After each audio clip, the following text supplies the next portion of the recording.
This one gets a bit goofy.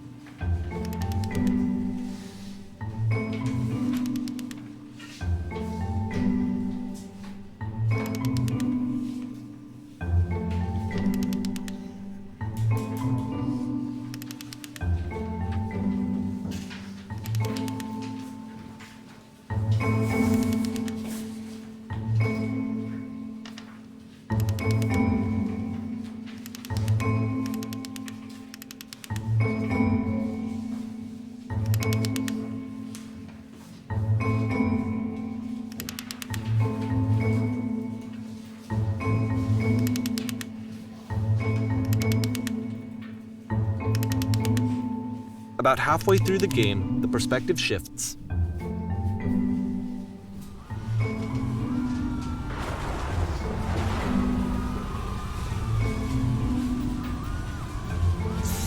And you play as the teacher. And suddenly, you discover that your teacher is just as bigoted and afraid as you are. Oh, and also you can move around the classroom now.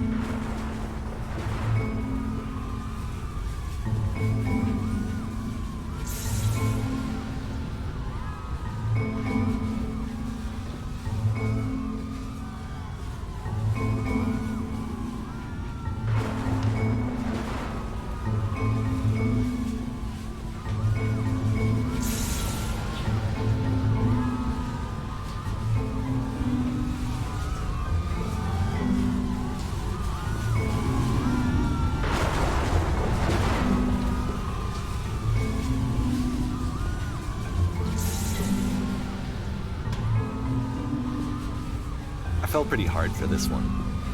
I feel like it's one of the most relatable experiences that you can have. To assume that some other person is perfect and totally fulfilled in every way, and completely miss all of the little flaws that make them painfully human. I think about this game a lot these days.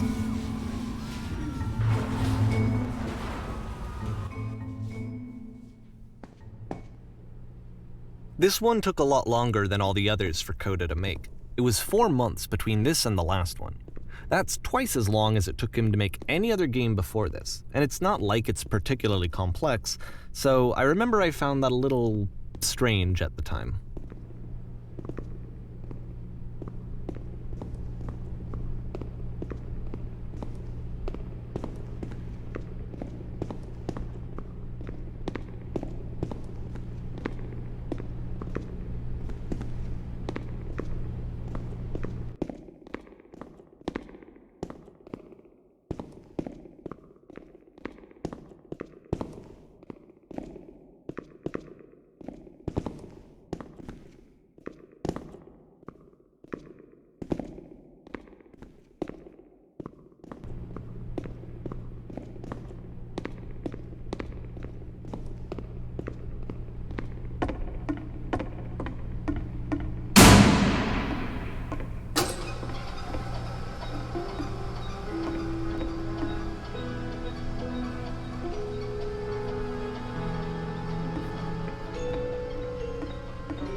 The game ends with this eerie premonition of what's going to happen next in Coda's life.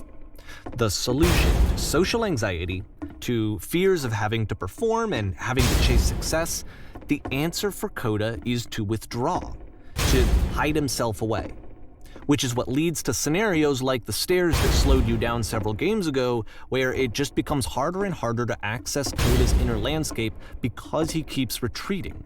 He just keeps backing away from possible connections to anyone other than himself. And to be honest, I didn't consider it very healthy when I first played this game. You know, it looked to me like he was trying to justify the idea of just disconnecting yourself from the world. And that wasn't what I wanted for him or for his games. Because I feel like a lot of his games are inviting me to connect with this person, to bring him closer. But what can you do? After this, Coda went off and took another 5 months to make a new game.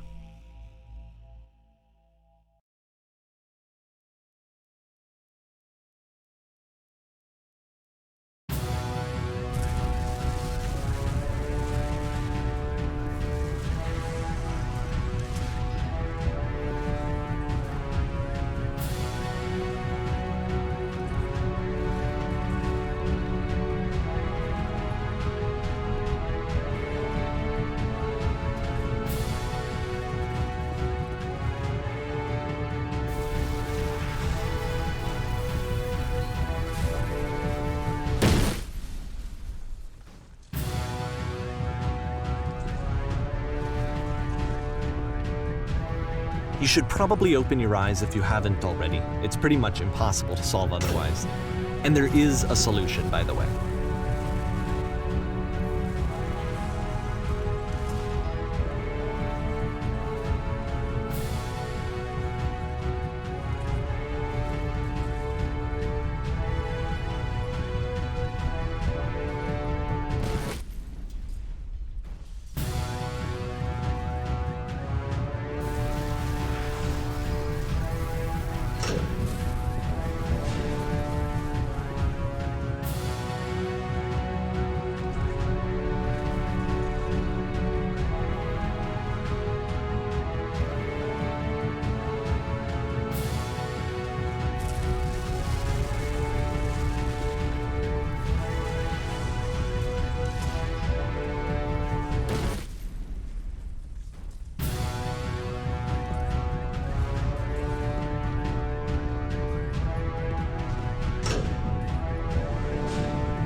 Like I said, I was getting concerned.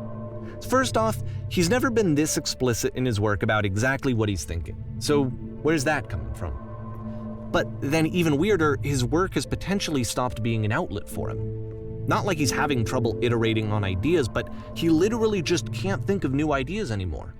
And in person, he was being a lot more distant than usual. Like, you know how sometimes a person will just deflect anything that you say in order to keep themselves disconnected all the time? It was that kind of thing. Here was the point in my relationship with Coda where I really started to wonder if he needed my help in some way. His games are going to get more desperate from here on out. After this game, it's almost 6 months before he finishes something new.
If the last game featured Coda talking explicitly about his creative frustrations, this one turns it up to 11.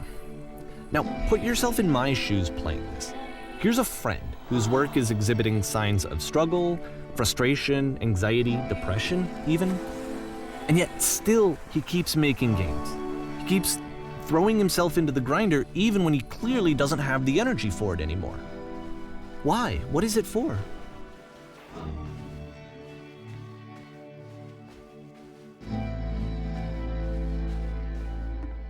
Because from my perspective at the time and just what I knew of him, this was a result of how isolated he was.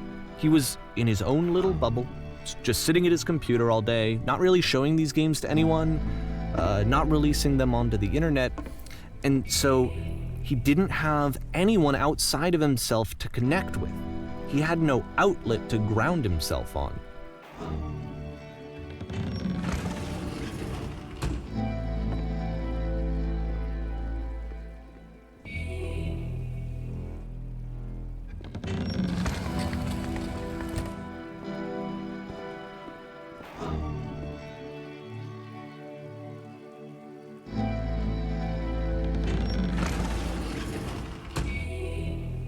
You can't talk yourself out of loneliness.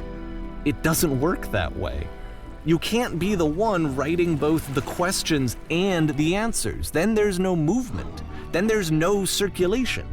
If all of your anxieties are being channeled into your work, then if the work ever fails, you have no backup and you're just going to crash.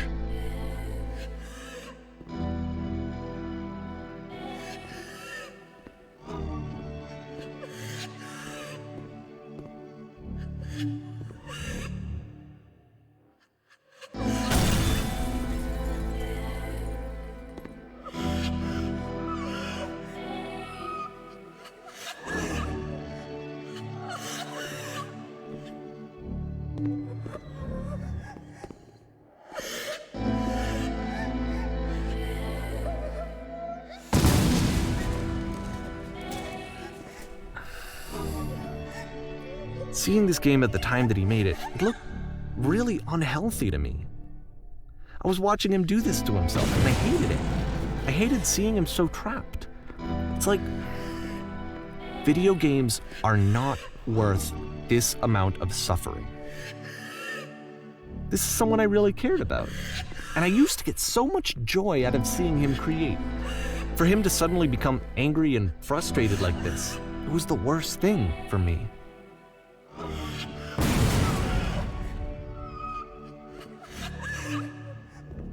I don't know. This is what I felt at the time. I don't know how else to explain it. I wanted it to stop more than anything. It never felt so rotten. I needed more than I had ever needed anything for this to stop.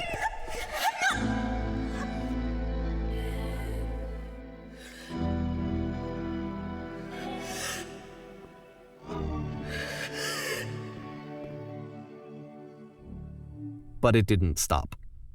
After finishing this one, Coda takes another 7 months and comes up with a new game.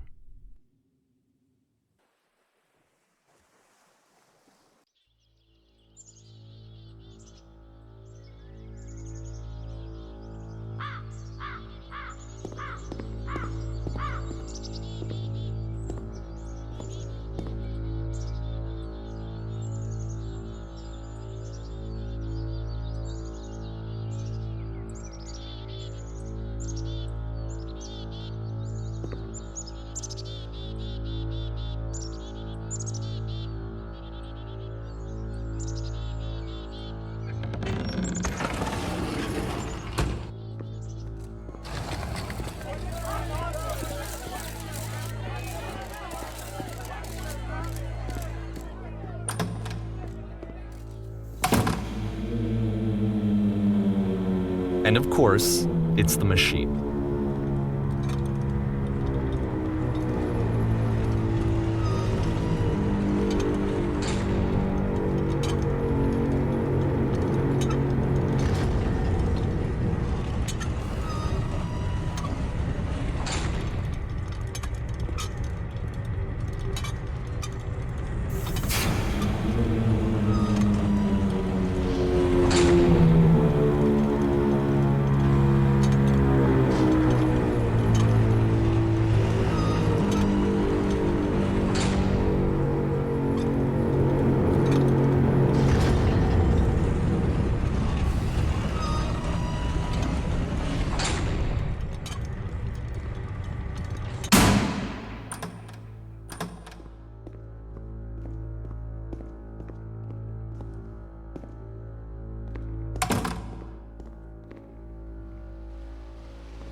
So now the work is becoming self-destructive. And I'll tell you, at the time that I first played this game, shortly after he made it, here's what I'm thinking to myself.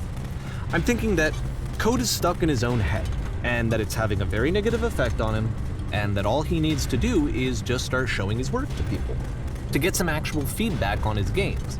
It might get him out of isolation. And so, as I'm thinking this, I realize that I could be the one to initiate it. Because it would never occur to Coda to start actively soliciting feedback, so what if I did it for it? If he could see the difference it would make to have more actual conversations with other human beings, would that bring him out of his mental spiral?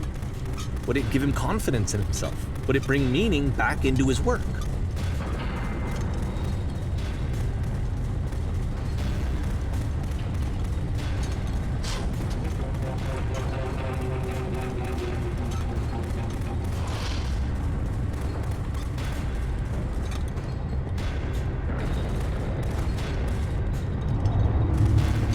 So I started showing Coda's work to people. I took this one, and the islands which you just played, the theater, the notes, the house cleaning game, and some of the prison escape games. I brought them to people that I knew and trusted. I asked their opinions. And the great part is that they really loved his games. You know, the point of it all was just to give him some external reference point, but they genuinely loved his work. There was nothing for him to be afraid of.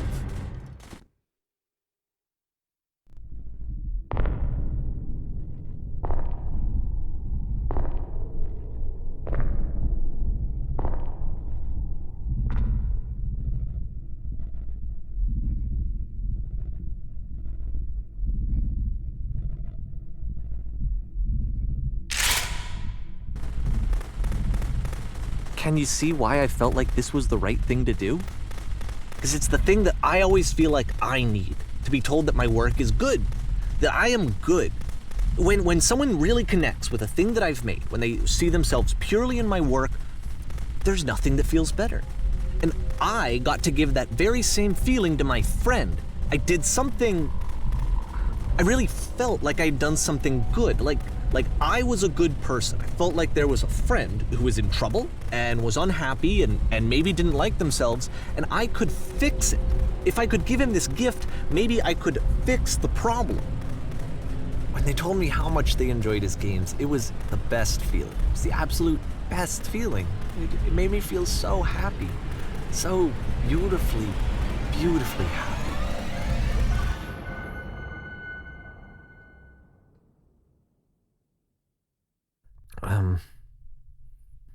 So anyway, Coda finishes this game, and then really he just kind of takes off for a while. So this is June of 2011, and I didn't hear anything from him for several weeks, I guess. And so out of nowhere, one day I get an email, and it's got a private link to a new game of Coda's. This one is called The Tower, and to my knowledge, it's the last game that Coda ever made. So let's take a look.